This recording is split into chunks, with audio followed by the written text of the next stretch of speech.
View all available services यहाँ पे आपको क्लिक कर देना है। इसके बाद सर्च पोर्टल पे जितनी सर्विस अवेलेबल है वो आपको यहाँ पे लिस्ट है वो दिखाई दे देगी। यहाँ पे आपको सारी जो सर्विसेज है वो दिखाई देगी। आपको यहाँ पे लिखना है बीपीएल। सर्च बार में आप जब यहाँ पे बीपीएल लिखोगे तो आपको यहाँ पे मिल जाएगा national family benefit scheme for BPL family. ये जो स्कीम है वो सिर्फ बीपीएल कैंडिडेट के लिए है। अगर बीपीएल फैमिली में मुखिया की मृत्यु हो जाती है कोई प्राकृतिक कारण से या कोई बीमारी के कारण से, तो आप इस स्कीम के तहत आवेदन कर सकते हो और ये लाभ प्राप्त कर सकते हो। आप यहाँ पे बीपीएल लिखोगे तो आपको यहाँ पे लिंक मिल जाएगा, इस पे आपको क्लिक कर देना है।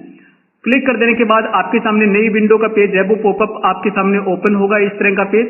यहाँ पे आपको फॉर्म मिलेगा, जैसे यहाँ पे ये देख रहे हो आप NFBS डिक्लेरेशन फॉर्म। अगर आपके पास फॉर्म नहीं है तो आप यहाँ से डाउनलोड कर सकते हो।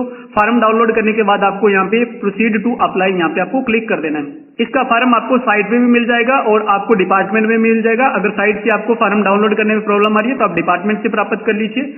और प्रोसीड करने के बाद आपके सामने इस तरह का पेज ओपन होगा। यहाँ पे आपसे पूछा जा रहा है आई हैव फैमिली आईडी। आपके पास फैमिली आईडी है, यहाँ पे टिक करके और आगे प्रोसेस कीजिए। अगर फैमिली आईडी नहीं है तो आपको यहाँ पे टिक कर देना I forgot my family ID, I don't have family ID.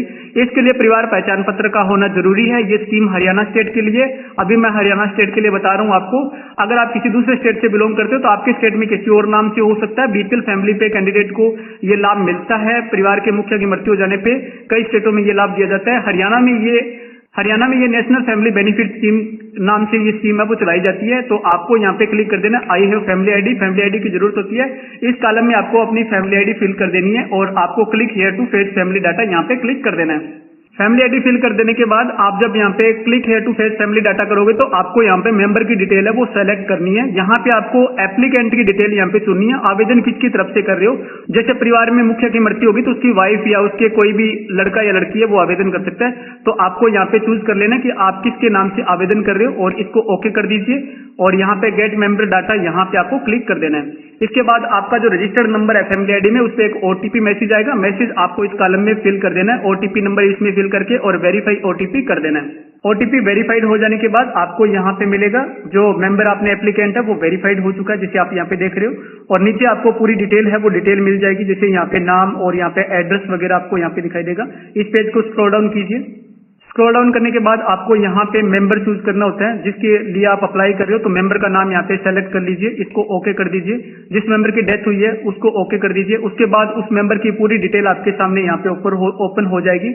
यहाँ पे आपको सबसे पहले फैमिली आईडी, यहाँ पे मेंबर आईडी और यहाँ पे नाम और यहाँ पे जो पिता या पति है उसका नाम यहाँ पे आ जाएगा। जिसकी डेथ हुई है उसके पिता का नाम आपको यहाँ पे दिखाई देगा। यहाँ पे आपको एड्रेस वगैरह यहाँ पे कंप्लीट जानकारी आपको है वो दिखाई देगी। यहाँ पे जो कॉलम खाली है वो आपको 1 बाय 1 करके यहाँ पे फिल कर लेना है। यहाँ पे डिस्ट्रिक्ट तहसील वगैरह यहाँ पे फिल करके यहाँ पे आपको एरिया सेलेक्ट करना है। रूरल है या अर्बन है आपको सेलेक्ट कर लेना है। रूरल या अर्बन आपको यहाँ पे एरिया सेलेक्ट कर लेना है। इसके बाद आप पेज को स्क्रॉल डाउन कीजिए। स्क्रॉल डाउन करने के बाद आपको यहाँ पे गांव का नाम आपको सेलेक्ट कर लेना है। मेंबर का जो गांव का नाम है वो यहाँ पे सेलेक्ट कर लीजिए। यहाँ पे आपको ईमेल आईडी मेंशन कर देनी है, आपकी ईमेल आईडी। इसके बाद यहाँ पे आपको क्या मृतक परिवार का मुख्य जीविकोपार्जक था, यानी कि क्या वो मुख्य व्यक्ति था जो घर में काम करने वाला, तो आपको यहाँ पे यस कर देना है। और यहाँ पे कैटेगरी वगैरह अपने आप ही फिल हो जाएगी जो आपकी फैमिली आईडी है उसके आधार पे। यहाँ पे मृत्यु कहाँ पे हुई है, घर पे हुई है तो यहाँ पे आप गांव का नाम आप मेंशन कर दीजिए और यहाँ पे व्यवसाय ऑटो फिल हो जाएगा। इसके बाद आप यहाँ पे देखोगे मृत्यु की तिथि, बीपीएल सूची में क्रमांक संख्या, परिवार का बीपीएल सूची नंबर है वो नंबर आपको यहाँ पे मेंशन कर देना है। जो बीपीएल कार्ड है, बीपीएल कार्ड में बीपीएल सूची होती है, जो बीपीएल सूची का नंबर आपको यहाँ पे लिख देना है।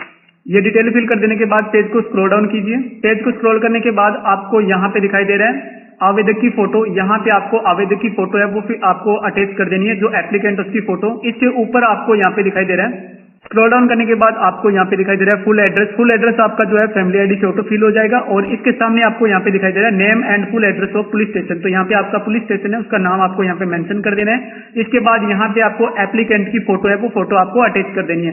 फोटो का साइज है वो आपको 20 KB से 250 KB के बीच में रखना है, यानी कि 250 KB से ज्यादा नहीं होना चाहिए साइज। और यहाँ पे जेंडर जो मृतक है उसका जेंडर आपको यहाँ पे ऑटो फिल हो जाएगा। यहाँ पे मोबाइल नंबर वगैरह और आयु वगैरह यहाँ पे ऑटो फिल हो जाएगी फैमिली आईडी के आधार पे। तो सबसे पहले मैं यहाँ पे फोटो अटैच कर देता हूँ। फोटो अटैच कर देने के बाद इस पेज को स्क्रॉल डाउन कीजिए। पेज स्क्रॉल करने के बाद आप यहाँ पे देख रहे हो मृतक के परिवार के आश्रितों का विवरण, यानी कि जो फैमिली है उसमें बाकी मेंबर कौन कौन से हैं, जैसे उनकी वाइफ है, उनके जो लड़का या लड़की, बेटा या बेटी जो भी है, उनकी डिटेल आपको यहाँ पे 1 बाय 1 करके और फिल करनी होती है। तो सबसे पहले यहाँ पे वाइफ का नाम, पता वगैरह और आपको यहाँ पे डिटेल है वो फिल कर देनी है, ठीक है। तो सबसे पहले यहाँ पे पहले कॉलम में आपको यहाँ पे नाम फिल कर देना है, यहाँ पे आपको एज, उनकी एज कितनी है वो फिल कर देना है, और यहाँ पे रिलेशन है वो रिलेशन आपको यहाँ पे मेंशन कर देना है। तो इस प्रकार से 1 बाय 1 करके जितने भी मेंबर फैमिली में उनकी डिटेल डाल दीजिए। मैंने सबसे पहले यहाँ पे जो उनकी वाइफ है उसका नाम यहाँ पे फिल कर दिया, उनकी एज और यहाँ पे रिलेशन आपको लिख देना है। उसके बाद उसका जो बेटा है उसका नाम, पता वगैरह मैंने यहाँ पे मेंशन कर दिया, और इसके बाद ये डिटेल कंप्लीट कर देने के बाद आपको पेज स्क्रॉल डाउन करना है। पेज को स्क्रॉल डाउन करोगे तो आपको यहाँ पे बैंक अकाउंट नंबर मिलेगा। ये बैंक अकाउंट नंबर आप मैच कर लीजिए, आपका बैंक अकाउंट और IFSC कोड है वो सही है। आपकी जो डिटेल है बैंक अकाउंट की वो आपकी फैमिली आईडी से उठाई जाती है, तो आप एक बार यहाँ पे चेक कर लीजिए, रीचेक कर लीजिए। यहाँ पे आपको अप्लाइड ऑफिस मिलेगा, आपका कार्यालय कहाँ पे, वेलफेयर डिपार्टमेंट, वो ऑटो फिल हो जाएगा यहाँ पे। इसके बाद आप यहाँ पे इसको स्क्रॉल डाउन कीजिए। इसके बाद यहाँ पे आपको डिक्लेरेशन मिलेगी, यहाँ पे ये डिक्लेरेशन आप एक बार रीड कर लीजिए और यहाँ पे आपको टिक कर देना है। टिक करने के बाद आप जो कैप्चा दिखाई दे रहा है, कैप्चा आपको इस कॉलम में फिल कर देना है। कैप्चा फिल कर देने के बाद सिंपली आपको सबमिट कर देना है। तो एक बार सबमिट करने से पहले एक बार फार्म को रीचेक जरूर कर लीजिए। रीचेक करने के बाद अगर कोई करेक्शन है फार्म में तो करेक्शन करके आप सबमिट कर दीजिए, अगर सही है फार्म तो सबमिट कर दीजिए। डिटेल सबमिट हो जाने के बाद आपको एक बार फिर से यहाँ पे डिटेल आप चेक कर सकते हो, अपनी पूरी डिटेल है वो यहाँ पे ओपन हो जाएगी। यहाँ पे आप 1 बाय 1 करके चेक कर लीजिए। सबसे ऊपर आपको फैमिली आईडी, यहाँ पे एप्लीकेंट का नाम वगैरह, और ये पूरी डिटेल आपके सामने ओपन हो जाएगी। यहाँ पे आप अपना डाटा है वो चेक कर लीजिए, अगर सारा डाटा आपका सही है, मैच हो रहा है, तो आप इसको प्रोसेस कर दीजिए। अगर सही सारा डाटा सही है तो अटैच एनेक्सर पे क्लिक कर दीजिए। इसके बाद आपको यहाँ पे 1 बाय 1 करके डॉक्यूमेंट अटैच करने होते हैं। यहाँ पे आप ये दिखाई दे रहा है आपको, यहाँ पे सारे डॉक्यूमेंट आपको लगाने हैं। तो सबसे ऊपर आपको यहाँ पे NFBS डिक्लेरेशन फॉर्म, जो फार्म जो मैंने आपको स्टार्टिंग में बताया था, वो फार्म आपको डाउनलोड करके और फार्म फिलअप करके सरपंच से आपको साइन करवाना है, और उसके बाद आपको फार्म स्कैन करके यहाँ पे अपलोड कर देना है। यहाँ पे आपका BPL कार्ड है, BPL कार्ड आपको अटैच कर देना है। यहाँ पे डेथ सर्टिफिकेट, जो मृतक है उसका डेथ सर्टिफिकेट आपको लगाना है। यहाँ पे रेजिडेंट प्रूफ के रूप में आप Aadhaar card, voter card, family ID और राशन कार्ड लगा सकते हो। एफिडेविट आपको लगाना है। एफिडेविट में आपको ये मेंशन करना होता है कि जो एफिडेविट है वो एप्लीकेंट की तरफ से होता है। अगर एप्लीकेंट वाइफ है, जो मृतक है उसकी वाइफ है, तो वो ये मेंशन करेगी कि मैंने कहीं दूसरी जगह शादी नहीं की है और भविष्य में कोई आगे शादी भी नहीं करूंगी, और मेरे परिवार में इतने सदस्य हैं, और परिवार का मुख्य जो सदस्य था, जो जीविका चलाने वाला जो मुख्य सदस्य था, उसकी मृत्यु हो गई है, तो ये लाभ हमारे को दिया। इस तरह का आपको एक एफिडेविट बनाना है। एफिडेविट का परफॉर्मा मैं आपको अवेलेबल करवा दूंगा, लिंक आपको डिस्क्रिप्शन में मिलेगा, आपको वहां से परफॉर्मा है वो मिल जाएगा। इसके बाद आप यहाँ पे देखोगे डोमिसाइल सर्टिफिकेट, तो आपको यहाँ पे हरियाणा रेजिडेंट सर्टिफिकेट है वो आपको अटैच कर देना है। एज का प्रूफ आपको यहाँ पे लगाना है, और बैंक पासबुक आपको यहाँ पे लगा देनी है।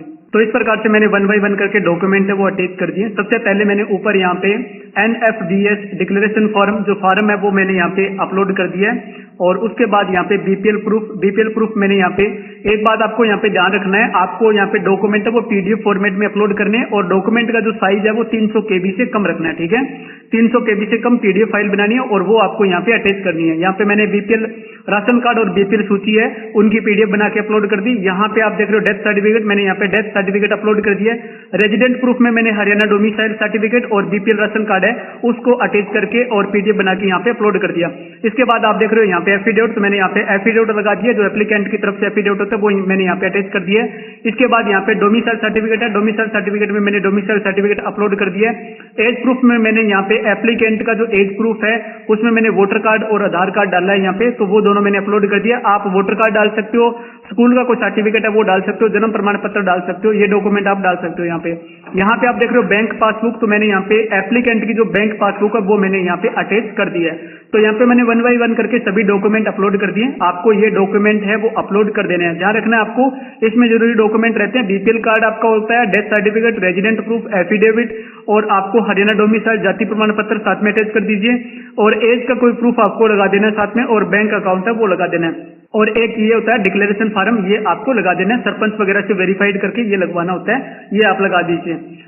डॉक्यूमेंट कंप्लीट अपलोड करने के बाद आप यहाँ पे सेव एनेक्सर पे क्लिक कर दीजिए। इसके बाद आपके सामने इस तरह का पेज ओपन होगा। आप यहाँ पे ये जो ब्लू कलर का आपको लिंक दिखाई दे रहा है, यहाँ पे आपने जो डॉक्यूमेंट अपलोड करे हैं वो सारे डॉक्यूमेंट आप यहाँ पे 1 बाय 1 करके चेक कर सकते हो। यहाँ पे आप क्लिक करोगे तो आपके सामने डॉक्यूमेंट है वो ओपन हो जाएगा। यहाँ पे आप अपना डॉक्यूमेंट है वो चेक कर सकते हो कि आपके डॉक्यूमेंट सारे सही लग गए हैं। तो मेरे यहाँ पे सारे डॉक्यूमेंट है वो सही है, सारे डॉक्यूमेंट सही अटैच हो गए। मैं यहाँ पे फाइनल सबमिट कर देता हूँ। आप इस तरह से फॉर्म अप्लाई करके डॉक्यूमेंट वगैरह चेक करके फॉर्म रीचेक करके और सबमिट कर दीजिए। तो इस प्रकार से हमारा फॉर्म है वो फाइनली सबमिट हो चुका है और ये फाइनल प्रिंट